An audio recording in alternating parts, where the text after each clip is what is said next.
하나님 말씀 마태복음 6장 9절에서 11절까지 함께 읽겠습니다. 시작. 그러므로 너희는 이렇게 기도하라. 하늘에 계신 우리 아버지요, 이름이 거룩히 여김을 받으시오며 나라가 임하시오며 뜻이 하늘에서 이루어진 것 같이 땅에서도 이루어지이다. 오늘 우리에게 일용할 양식을 주시옵고. 아멘. 사순절 33번째 시간, 예수님께서 우리에게 가르쳐 주신 기도를 살펴보고 있습니다.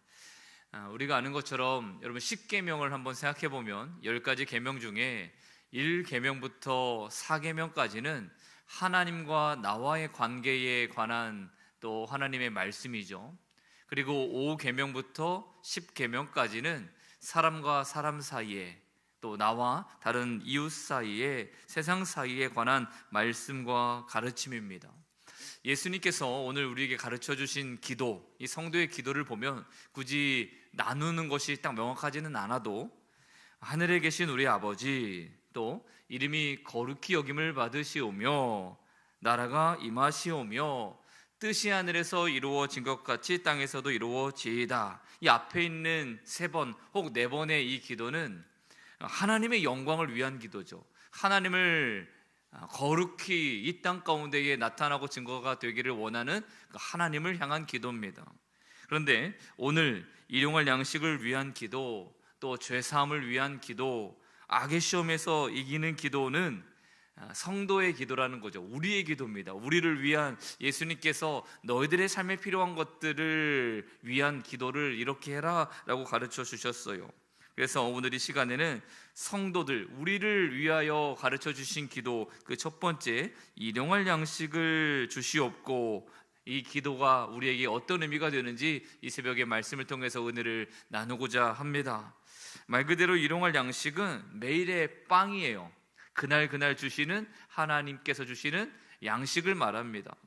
그러면 과연 예수님께서 말씀하신 이 양식이 무엇을 의미하는가? 전통적으로 3가지를 우리가 해석해 볼 수 있는데, 첫 번째는 이 양식을 예수 그리스도라고 보는 것입니다. 요한복음 6장 35절의 말씀을 보면 예수께서 이르시되 나는 생명의 떡이니 내게 오는 자는 결코 줄이지 아니할 터이요 라고 말씀하고 있지 않습니까? 예수님께서 스스로도 나는 생명의 떡이다 라고 말씀하신 것처럼 오늘 일용할 양식을 구하라 라는 이 기도는 성도는 매일 어느 순간에도 하나님께서 우리를 위해 독생자로 보내주신 예수 그리스도를 구하는, 충만하게 하나님께서 주신 이 은혜의 삶을 구하는 그런 기도다, 이렇게 해석할 수 있다라고 보는 것입니다. 두 번째는 이 양식을 하나님의 말씀으로 해석하는 거죠. 하나님의 말씀. 이렇게 해석할 수 있는 근거는 뒤에 나오는 오늘 본문, 우리가 11절까지 읽었는데 6장 25절의 말씀을 한번 보실까요?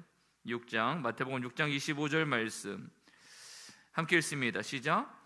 그러므로 내가 너희에게 이르노니 목숨을 위하여 무엇을 먹을까? 무엇을 마실까? 몸을 위하여 무엇을 입을까? 염려하지 말라. 목숨이 음식보다 중하지 아니하며 몸이 의복보다 중하지 아니하냐. 예수님께서 뒤에 이렇게 말씀을 하셨어요.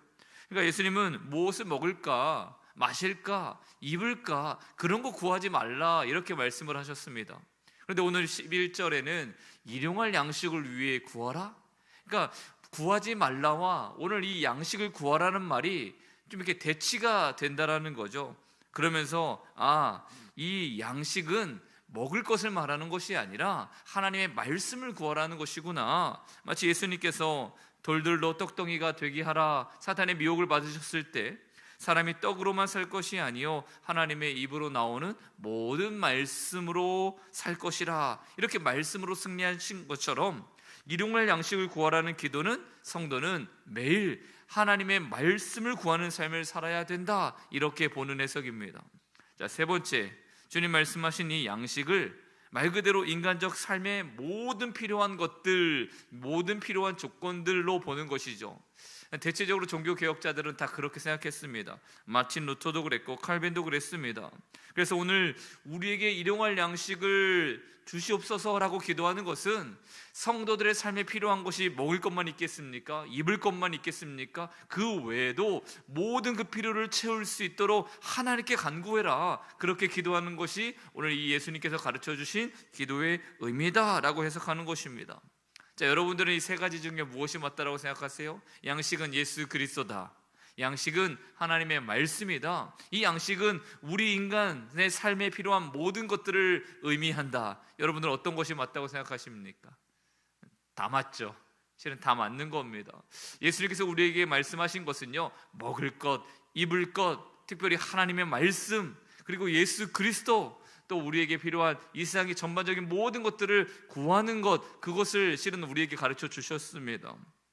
무엇보다 예수님께서는 오늘 이 일용할 양식을 말씀하실 때에 만나를 염두하신 겁니다. 만나. 이스라엘 백성들이 출애굽을 할 때에 처음에 나올 때는 필요한 많은 물품들을 가지고 왔습니다. 그런데 한 2달여 시간이 지나면서 저들이 가지고 있었던 모든 음식이 다 떨어지게 되자 그들이 하나님을 향해, 모세를 향해서 원망하지 않습니까? 우리가 애굽에 있을 때, 그 화덕에 있을 때는 떡을 먹고 배불렀었는데 이 광야로 인도하여 우리를 다 죽게 하느냐? 저들의 마음에 불편함이 생겼다라는 거죠. 애굽의 노예로 있으면서 저들이 그 힘든 삶을 살면서 고통으로 부르짖어 하나님께서 들으시고 구원의 은혜를 주셨는데 배고픔 때문에 그 모든 은혜를 잃어버리고 저들이 하나님 앞에 불평을 하자 하나님께서 은혜를 베푸십니다. 40년 동안 하늘에서 만나를 내리게 하여 주셨어요. 그런데 그 만나를 주시면서 하나님께서 2가지 조건의 명령을 하시지 않습니까? 첫 번째 명령은 무엇입니까? 매일 아침 한 사람당 한 오멜의 만나만 거두어라. 양을 정해주셨다라는 것입니다. 한 오멜. 이 한 오멜이라는 것이 한 1.36kg 정도 되니까 매일 이스라엘 백성 200만을 위해서 하늘에서 이 만나라는 음식이 떨어졌는데 그것을 지금의 수치로 따지니까 2,500톤이랍니다. 2,500톤. 그러니까 하늘에서 2,500톤의 만나가 40년 동안 한 번도 그치지 아니하고 내렸다라는 거죠. 상상해 보면 이건 말도 안 되는 기적 아닙니까? 그런데 그 말도 안 되는 기적을 매일 경험했던 이스라엘 백성들이 때로는 하나님을 향해서 원망하고 불평했다라는 것이 성경에 많이 기록되어 있는데 불평하고 원망한 것 자체가 더 실은 이해가 되지 않을 만큼 만나는 엄청난 사건이라는 거죠. 그런데 이스라엘 백성들이 하나님의 말씀 한 사람당 한 오멜만 거두어 드려라, 이 말씀에 순종합니까? 순종하지 못한 사람들이 많았다라는 거죠. 더 많이 또 내 가족을 위해서 또 남겨둔 사람들이 있었다라는 겁니다. 오늘 내린 만나가 혹 내일 내리지 않으면 어떡하느냐, 그런 불신이 있었다라는 거죠. 근데 저들이 더 많이 거두었던 만나가, 그래서 숨겨두었던 만나가 어떻게 됩니까? 온전하지 않았습니다. 다 썩어버리고 악취가 나서 먹을 수 없었다라는 거죠. 하나님은 2번째 명령, 안식일에는 만나가 내리지 않을 것이기 때문에 6째 날에는 2배를 거두어라, 이렇게 명령을 하셨습니다. 그런데 이 말씀도 이스라엘 백성들이 온전히 따르지 못합니다. 안식일이라고 별것 있겠어? 6일 동안 내렸는데 왜 이날만 안 내리는 거야? 라고 말하면서 진중에 만나를 구하러 다니는 사람들이 분명히 있었다라는 겁니다. 오늘 이 만나를 주시면서 은혜로 주셨죠. 은혜로 주시면서 이 2가지 명령을 하신 이유는 단 하나입니다. 하나님의 말씀을 신뢰하라는 거죠. 너희들이 내가 너희에게 약속한 그 모든 은혜들이 있음을, 신실한 그 은혜가 있음을 확신하라는 것입니다. 믿음을 가지라는 거죠. 출애굽기 16장 35절의 말씀을 제가 한번 읽어드립니다. 사람이 사는 땅에 이르기까지 이스라엘 자손이 40년 동안 만나를 먹었으니 라고 되어 있어요. 이스라엘 백성들이 40년 동안 언제까지요? 사람이 사는 땅에 이르기까지. 그러면 저희들이 지금까지 40년은 어떠한 상태였다라고 이야기를 하는 겁니까? 사람이 살지 않는 땅에서 40년 동안 만나를 먹었다. 바꿔 말하면 사람의 힘으로는 절대로 살 수 없는 땅에서, 사람의 능력으로는 먹을 것을 구할 수 없는 그곳에서 하나님은 40년 동안 이스라엘 백성들을 먹이셨다, 그런 말이죠. 그래서 오늘 이스라엘 백성들이 이 만나의 사건을 통해서 살아계신 하나님, 신실하신 하나님, 매일의 양식을 통하여 입히시고 먹이시고 돌보시고 필요한 모든 자원들을 주시고 이스라엘 백성들이 하루를 살아갈 때에, 아니 평생을 살아갈 때에 지치지 않도록 은혜로 주시는 하나님을 경험했어야 된다라는 거죠. 그래서 오늘 우리에게 예수님께서 가르쳐 주신 기도, 필요한 일용할 양식을 구하라는 이 기도는 하나님을 신뢰하라는 기도입니다. 부르짖으면, 하나님께 구하면 너에게 필요한 모든 것들을 주실 리가 너희의 아버지다, 이것을 믿으라는 거죠. 가장 좋은 것을 주시고 가장 선한 길로 인도하시는 그 하나님 앞에 기도하라, 이것이 오늘 이 일용할 양식을 구하라는 예수님의 기도의 본 의미라는 것입니다. 성도 여러분, 여러분들은 혹시 지금까지 살아온 내 모든 인생은 내 힘으로 했다, 그렇게 말씀하실 분이 계시겠습니까? 내 노력이었고 내 열심으로 여기까지 왔기 때문에 내가 살만해졌다, 이렇게 말할 수 있는 분이 실은 없을 겁니다. 신명기 8장 28절은 이렇게 말합니다. 내 하나님 여호와를 기억하라, 그가 내게 재물 얻을 능력을 주셨습니다. 우리가 일할 수 있는 능력도 하나님이 주셨다라고 말하는 거죠. 우리가 건강하여 일할 수 있는 모든 상황도 하나님이 허락하셨다라는 겁니다. 내가 어떤 어려움을 극복할 수 있도록 그 환경과 그 상황을 만들어주신 분도 하나님이시다, 이렇게 말씀을 하고 있죠.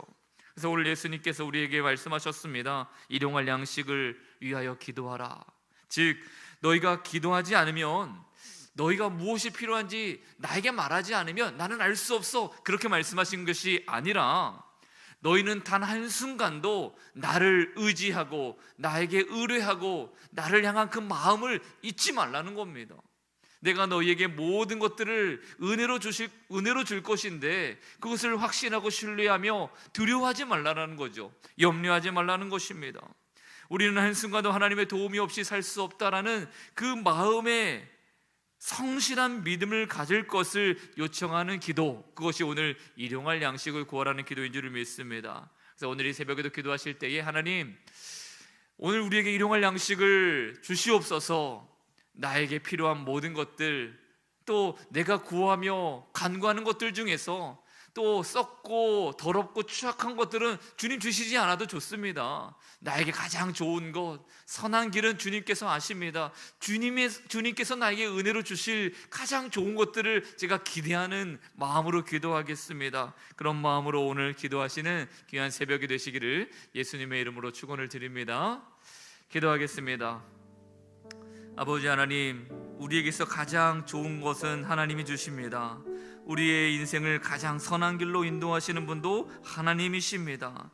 최고의 열매를 거두게 하시고 내가 생각한 것보다 주님의 계획하심이 더 나의 인생에 필요한 은혜인 줄을 믿습니다. 그 기대함을 가지고, 그 감사와 그 하나님을 사랑하며 신뢰하는 마음을 가지고 우리 믿음의 성도들 오늘 하루도 살아갈 수 있도록 역사하여 주옵소서. 감사드리며 우리 주 예수님의 이름으로 기도하옵나이다. 아멘.